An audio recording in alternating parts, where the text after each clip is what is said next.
Small stream fishing is one of my favorite, if not my very favorite type of fishing. And I know that probably comes as a surprise because none of my videos, hardly any of my videos, are about small stream fishing. And the reason for that is because I feel like small streams are a really delicate resource. I don't want to give them more pressure than they can handle. I just thought I'd show you what's going on with this drought, and this is one of my favorite fishing spots. And as you can see, the stream bed is all dried up. And even though this is a tiny stream, I've actually caught a trout out of here before that's 18 inches. So it does produce some pretty good fish. And this is really sad, but if you look closely in some of these fishing holes, you can see that some of the fish that were here, there's what's left of a brown trout. There's another one over here. So as you can see, I mean, the stream's really small, but there's some decent fish.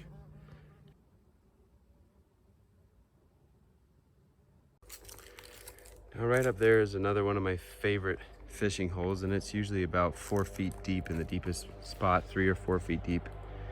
And if you look carefully, you can see that there are some trout rising in there, or moving around at least. And I'll video as I get up closer to it. Now you might think, oh awesome, there's a spot we can go fish in that little fishing hole, but my guess is that the fish in this fishing hole will probably be dead before the end of summer.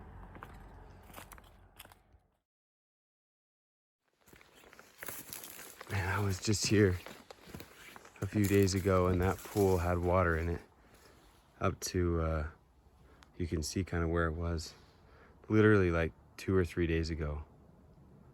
And there were there were like 15 to 20 fish in that pool right there. You can see the water still moving around. They're still stuck in there. Man, that's just sad. They're just gonna die slowly, I guess. There's one trout right there. Just barely enough water to swim in. I'm gonna try to give you a view of these fish. Really hard to see on an iPhone camera. Let's see if I can get in there with my GoPro.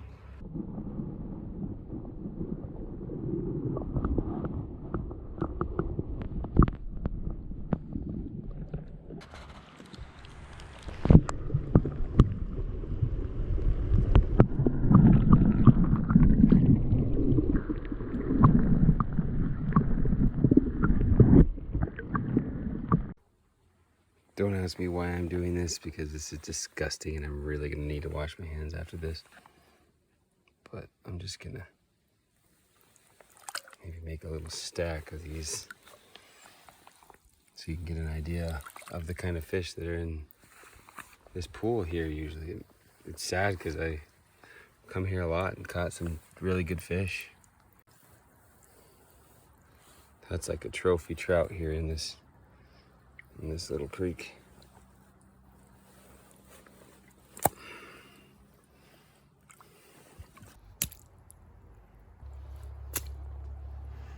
Oh, there's another one right there. Oh, that's a big one. I mean, I could reach back there and grab those, but I think you got the point. There's one back there that's dead.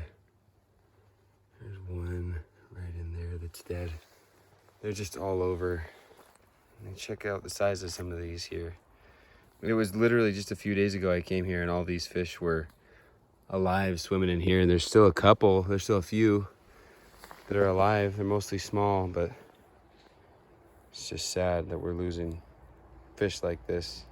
Every once in a while I'll see a little pool, and there's even some fish in that little pool. I don't know if you can see them, but they're moving around here on the far side of the pool. My guess is as I come up to this hole, you'll probably see it rippling like crazy because of the fish that are trying to get away. There's a bunch there.